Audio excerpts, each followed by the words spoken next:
Petilasan Bang Lampir memiliki sejarah penting dalam pendirian Kerajaan Mataram yang merupakan cikal bakal Keraton Yogyakarta.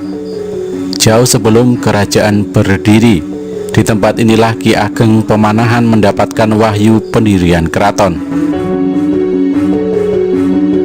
Suasana sejuk langsung terasa saat masuk area petilasan. Berbagai macam pohon mulai dari ringin, kunut, hingga sejenis sawo memenuhi area petilasan yang berada di atas bukit bernama Gunung Lanang Mahenongko Kembang Lampir. Tempat ini dibangun oleh Sri Sultan Hamengkubuwono ke-9 pada tahun 1977 yang lalu. Petilasan yang berada di Dusun Mendak, Desa Giri Sekar Panggang itu terdiri dari 4 bangunan, yakni 1 bangunan utama, sebuah aula berada di puncak bukit, dan 2 bangunan di bawahnya bernama Bangsal Proboyekso kanan dan kiri. Tempat ini biasanya digunakan untuk beristirahat para peziarah. Khusus aula tempat ini tertutup dan tidak sembarang orang bisa masuk, sebab tempat itu dibuat khusus untuk keluarga keraton, terutama Sultan Hamengkubuwono ke-9. Di tempat inilah juga tersimpan pusaka Wuwung Gubuk Mataram dan Songsong Ageng Tunggul Naga.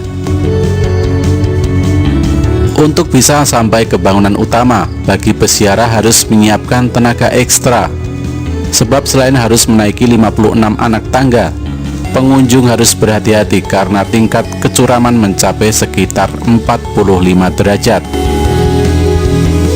Nama kembang lampir sendiri memiliki beberapa versi. Selain nama kembang lampir itu sendiri, juga ada yang menyebut Bang Lampir hingga kembang semampir.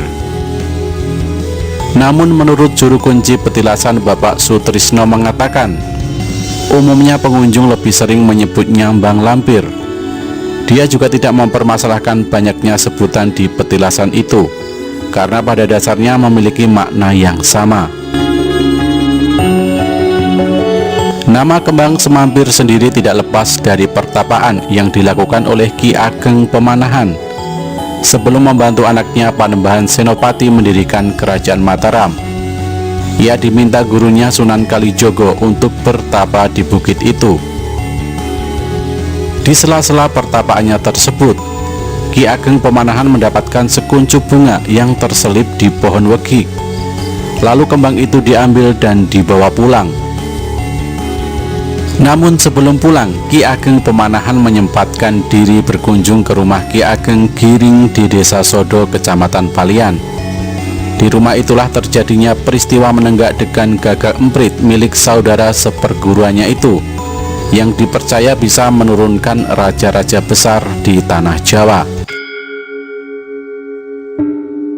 Pada saat Ki Ageng Giring pergi ke hutan demi mendapatkan rasa haus yang teramat sangat, sahabatnya Ki Ageng Pemanahan tiba di kediaman Ki Ageng Giring. Ki Ageng Pemanahan yang sangat haus setelah berjalan jauh lantas menenggak air kelapa gaib tersebut yang rencananya akan diminum oleh Ki Ageng Giring. Ki Ageng Giring ketika kembali dari hutan hanya bisa meratapi ketika mendapati air degan gaib yang dia petik sudah tidak ada di tempatnya. Dan kemudian Ki Ageng Pemanahan yang ada di situ mengakui dia yang meminum air kelapa muda tersebut. Ki Ageng Giring setelah mendengar perkataan Ki Ageng Pemanahan merasa seakan hancur hatinya, sedih dan sangat kecewa. Lama ia terdiam. Sebagai seorang yang memiliki kelebihan, maka ia pun mengetahui akan takdir, bahwa sudah takdir Tuhan, Ki Ageng Pemanahan akan menurunkan raja yang menguasai tanah Jawa. Ki Ageng Giring mempunyai permintaan kepada Ki Ageng Pemanahan. Adi, permintaan saya begini saja, karena air degan sudah Anda minum, bagaimana saya dapat minta kembali? Sudahlah kelak, keturunan saya saja bergantian dengan keturunan Anda. Turun Anda sekali, kemudian bergantian turun kepada saya. Ki Pemanahan atau Ki Ageng Mataram tidak mau. Permintaan Ki Ageng Giring yang demikian itu diajukan sampai yang ke-6 kalinya.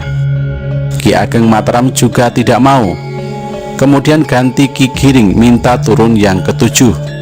Ki Ageng Mataram menjawab, "Kakang, Allahu alam, bagaimana baiknya kelak saya tidak mengetahui." Kembali ke petilasan kembang lampir. Ada beberapa pantangan yang harus diketahui bagi para pengunjung. Selain dilarang memakai alas kaki dan mengambil gambar, pengunjung juga tidak diperbolehkan memakai pakaian bercorak ungu terong dan hijau lumut. Menurut Bapak Sutrisno, warna pakaian itu tidak diperbolehkan karena menyamai warna kebesaran dari Nyai Roro Kidul. Sebab antara laut pantai selatan dengan keraton masih memiliki hubungan erat yang tergambar dalam sebuah sumbu imajiner, mulai dari Gunung Merapi, Tugu, Keraton, dan pantai selatan.